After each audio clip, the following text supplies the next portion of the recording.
오늘 성경 말씀인 시편 45편은 고라자손의 시라는 표제어가 붙어 있습니다. 그리고 1절 말씀에 보면 내 마음이 좋은 말로 왕을 위하여 지은 것을 말하리라 라고 얘기하며 자신의 혀는 서기관들의 어떤 북극과 같이 아름답게 왕을 묘사할 수 있다라고 이야기하면서 이제 오늘 본문 그 3절부터 8절까지를 왕에 대한 축복과 또 왕에 대한 찬양의 내용이 본문 속에 기록되어 있습니다. 그리고 9절 이하부터는 이제 왕의 신부에 대한 그런 권면에 대한 부분이 기록되어 있다라고 보는 것이 맞습니다.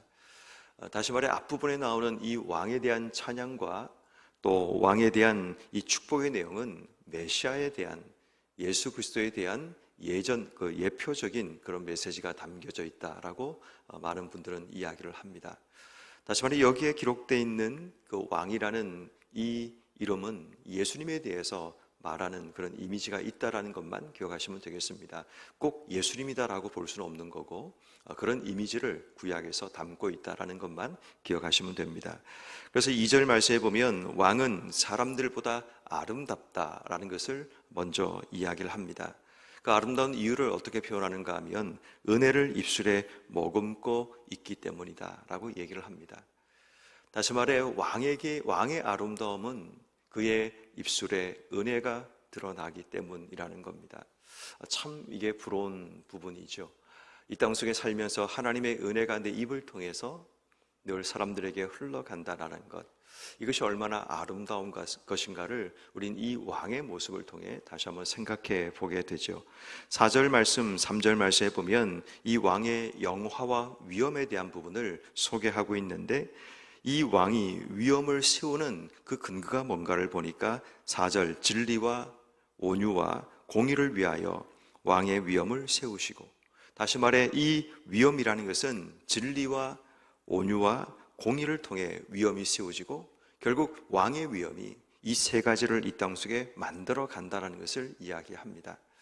다시 말해 이 땅 속에 우리에게 주어지는 이 위엄이라는 것은 내가 어떤 직분에 따라서 주어지는 권위를 의미하기도 하지만 그 권위라는 것은 자연스럽게 내 속에서 우러나는 권위가 진짜 권위가 되는 겁니다. 그 권위를 어떤 의미에서 이 세 가지, 내가 어디에서 출발하고 있는가, 진리여야 되고 내 속에서 온유함이라는 성품에서 출발해야 되고 우리의 삶의 방향이 공의, 하나님의 의를 이 땅 속에 세워나가는 그것이 바로 우리의 삶 속에 드러날 때 결국 그것이 우리에게 권위가 됨을 이야기합니다. 왕이 가졌던 이 권위가 오늘도 우리가 이 땅 속에 하나님의 권위로 이 땅 속에 나가기 위해서는 우리에게도 이러한 모습이 필요함을 이야기하는 겁니다. 하나님 말씀인 진리에 근거하고 내 속에 주님의 성품인 이 온유함을 내 속에 품고 그리고 이 땅 속에 행하는 모든 일들이 하나님의 기준과 뜻을 가지고 공의롭게 주어진 삶을 살아갈 때 우리는 보이지 않지만 영적인 권위를 가지고 주어진 삶을 살아갈 수 있음을 이야기합니다. 그리고 5절 말씀에 보면 이 왕의 화살은 날카로워서 원수들의 염통을 뚫으니 만민이 왕 앞에 엎드려진다라는 것을 이야기합니다. 여기서 말하는 왕의 화살이라는 것은 왕의 강함을 이야기합니다. 이 왕이 얼마나 강력한지 만민이 왕 앞에 엎드려진다라는 것을 이야기합니다. 그리고 7절 이하의 말씀에 보면 왕은 정의를 사랑하고 악을 미워하나니 그러므로 왕의 하나님이 즐거움의 기름을 왕에게 부어서 모든 동료들보다 뛰어나게 하셨다라고 이야기를 합니다. 다시 말해 이 왕의 모습을 표현하기를 정의와 악을 미워하는 바로 이 공의를 가지고 이 땅의 삶을 살아가기 때문에 하나님이 그에게 즐거움의 기름을 부어서 뛰어나게 하셨다라는 겁니다. 다시 말해 이 왕이 찬양받을 수밖에 없는 그런 이유들을 이제 하나하나씩 그의 입술로 지금 이 고라자손이 고백하고 있는 모습을 보게 됩니다. 바로 이러한 왕이 우리에게 있고 그 왕과 함께 살아가게 될 이 왕비에 대한 부분을 이제 9절 이하에서 소개하고 있는데 오늘 우리가 주목해야 될 부분은 9절 이하의 말씀입니다. 다시 말해 우리에게 왕이 있고 이 왕과 함께 살아가는 왕과 같은 신부된 우리의 삶에 대한 부분으로 이 말씀을 적용한다면 오늘 우리가 기억해야 될 말씀은 9절 이하에 왕과 함께 살아가는 이 왕비가 어떻게 주어진 삶을 살아가야 되는지, 이것을 통해 우리에게 주시는 하나님의 음성을 듣고 우리가 이 땅을 어떻게 사는 것이 왕이신 하나님과 살아가는 삶의 방법인가를 우리 말씀을 통해 깨닫게 됩니다. 아마도 이제 이 내용은 대충 이런 내용으로 시작되는 것 같습니다. 왕이 이제 왕비와 결혼을 하는데 왕의 딸들, 9절 말씀에 보면 왕을 가까이 하는 여인 중에는 왕들의 딸들이 있다는 이야기는 아마도 이 여인들이 이방 여인이었다는 것을 이야기합니다. 이방의 여인이었지만 왕의 딸이었는데 이 왕과 이제 결혼하게 되는 그런 일들을 소개하면서 이 왕후들에게 주는 권면의 메시지가 이제 여기에 기록되어 있습니다. 어떤 의미에서 우리도 하나님을 알지 못하고 왕과 아무런 관계가 없는, 예수님과 아무런 관계가 없는 우리의 인생들이 예수를 믿게 되면서 이제 새로운 삶이 시작되는 겁니다. 그런 의미에서 이 본문을 우리가 읽어가게 되면 이 본문이 우리에게 주는 교훈의 메시지가 더욱더 강력하게 다가올 수 있는 거죠. 그 첫 번째, 이 딸들에게 주는 교훈은 10절 말씀에 보면 딸들이여 듣고 보고 귀를 기울일지어다 내 백성과 내 아버지의 집을 잊어버릴지어다. 첫 번째, 이 왕후가 될 자들에게 주는 권면의 말씀은 잊어버림에 대한 말씀입니다. 다시 말해 이 말은 무슨 말인가 하면 이전에 내가 믿었던 신앙들, 이전에 내게 중요했던 것들을 이제 왕을 만난 이후에는 다 잊어버려라는 것을 이야기합니다. 아마도 이방 여인이었다면 그들이 섬겼던 신들이 분명히 있을 것입니다. 그들이 사랑하고 그들이 의지했던 그런 삶이 분명히 있을 겁니다. 그렇지만 이 왕과 함께 살아가는 새로운 삶을 시작하기 위해서 그들에게 요구하고 있는 것은 이전 것은 잊어버리라는 겁니다. 그 이전 것을 붙들고는 왕과 함께 살아갈 수 없다는 것, 어쩌면 여러분 이것은 우리에게 굉장히 중요한 메시지가 되죠. 우리가 예수를 알기 이전에 우리의 옛사람의 모습이 여전히 내 속에 있다면 내가 믿고 있던 것, 내가 의지하고 있던 것, 내가 사랑했던 것, 그 모든 것을 우리가 잊어버리지 않고 그것을 버리지 않고는 왕과 함께 새로운 새 사람으로 출발할 수 없음을 우리에게 말씀하고 있는 겁니다.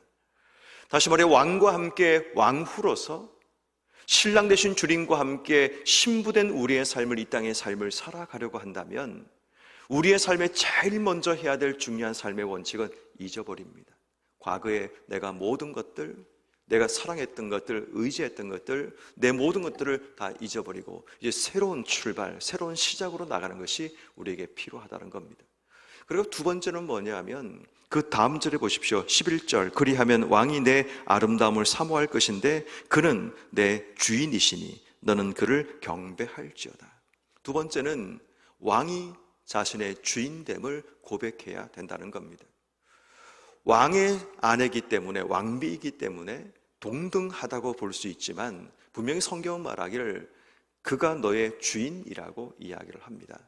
다시 말해 왕이신 주님 앞에 신부된 우리의 자격으로 주님 앞에 나가지만 그분이 우리의 주인됨을 절대로 잊어서는 안 된다라는 겁니다. 주인됨을 우리가 기억하고 그분께 경배할 때 주어지는 결과가 12절 말씀, 그분으로 인해서 내 삶의 신분이 바뀌어지니까 두로의 딸이 예물을 드리고 백성 중에 부한 자도 내 얼굴 보기를 원하는 그런 일들이 일어나게 됩니다. 다시 말해 우리가 주님과 우리의 삶이 관련이 되고 주님과의 연결이 되는 순간 내 삶의 신분이 바뀌어지고 우리의 권세도 달라지게 된다는 겁니다. 예수를 믿기 전까지 우리의 삶은 세상에 속한 권세에 속한 자들이었지만 예수를 믿고 난 이후에 우리의 삶은 하늘에 속한 자의 권세로 바뀌어지게 됩니다. 그래서 여러분 아무리 이 땅속에 예수를 믿고 난 이후에는 악한 영들이 자기들 마음대로 우리의 삶을 주관할 수 없습니다. 예수를 믿기 전까지는 사탄의 권세에 속해서 사탄이 죽으라고 그러면 죽을 수밖에 없는 것이 우리의 인생이었지만 예수를 믿고 난 이후에 우리의 권세가 하늘로 바뀌고 나면 사탄이 아무리 우리를 향해서 어떤 거짓말로 참수해도 우리의 권세는 하나님께 속하기 때문에 절대로 건드릴 수 없다는 겁니다. 다시 말해 여러분 우리 인생의 주인이 누구인가를 아는 것은 굉장히 중요합니다. 예수를 믿는다는 것은 내 인생의 주인이 바뀌었음을 이야기합니다. 예수를 믿는다는 말은 예수를 영접한다는 말인데 영접함의 주체가 뭐냐면 내 인생의 주인이 바뀌었음을 이야기합니다. 주인이 바뀌었고 그분과 내가 연합되는 삶을 살고 모든 일에 그분과 연결되는 삶을 살아갈 때 우리의 삶의 새로운 시작이 일어날 수 있는 겁니다. 그러므로 여러분, 우리가 늘 기억해야 될 중요한 한 가지, 예수를 믿는다는 것은 내 인생의 주인이신 주님 앞에 내가 굴복하고 순종해야 될 자라는 것을 잊지 않아야 됩니다.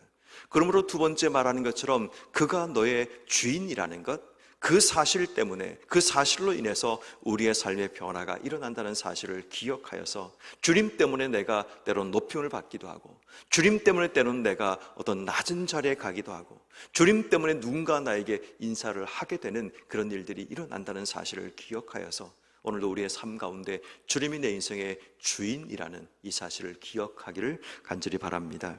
마지막 세 번째는 이제 14절 말씀에 보면 수놓은 옷을 입은 그는 왕께로 인도함을 받는다라고 얘기합니다. 15절 말씀에 그들은 기쁨과 즐거움으로 인도함을 받고 왕궁에 들어가리로다. 이제 이렇게 준비된 이 왕후가 왕에게로 나아가게 됩니다. 그렇게 나가도록 인도함을 받게 된다는 거죠. 결국 우리 인생도 마찬가지입니다. 늘 주님을 내 인생의 주인으로 모시고 또 주님께 나가기 위해서 내 모든 삶의 과거를 잊어버린 우리의 삶이 이제는 주님 앞에 나가는 삶이 필요합니다. 주 앞에 인도함 받아 주님께 나가는 삶, 그 안에서 주님과 함께 즐거워하며 기뻐하는 것, 이것이 우리가 이 땅 속에 누려야 될 삶의 모습이라는 겁니다. 다시 말해 이 땅 속에서 주님과 함께 살아가는 이 삶을 통해 내 마음속에 기쁨과 감사와 소망이 생길 때 우리는 영원한 천국을 소망하며 이 땅의 삶을 살아가게 됩니다. 그러므로 여러분, 오늘도 내 삶이 주님께로 인도함 받는 그런 삶이 되어서 그 안에 기쁨과 감사와 소망과 은혜가 풍성한 삶이 되도록 우리는 기도하며 나가야 합니다. 그런 말씀을 정리하면 이런 겁니다. 오늘 주님의 신부된 우리의 삶이 이 땅 속에 어떻게 살아야 되는가를 오늘 성경은 분명히 말을 합니다. 왕이신 주님과 함께 이 땅의 삶을 사는 우리, 왕이신 주님을 내 인생의 주인으로 모시고 사는 신부된 성도의 삶이라면 우리의 이전의 모든 것들을 다 지워버리고 기억하지 않고 다 잊어버리는 그런 삶이 되고, 주님이 내 인생의 주인이라면 철저하게 주의 말씀 앞에 순종하는 삶을 살아가서 우리의 삶이 오늘도 주님께로 인도되어 그 안에서 즐거움과 기쁨과 감사, 소망이 넘치는 그런 삶이 되도록 우린 기도해야 합니다. 그래서 오늘 하루 여러분 인생 가운데 주님과 함께하는 인생의 최고의 날이 여러분 앞에 펼쳐지는 복된 삶이 되기를 주의 이름으로 축원합니다.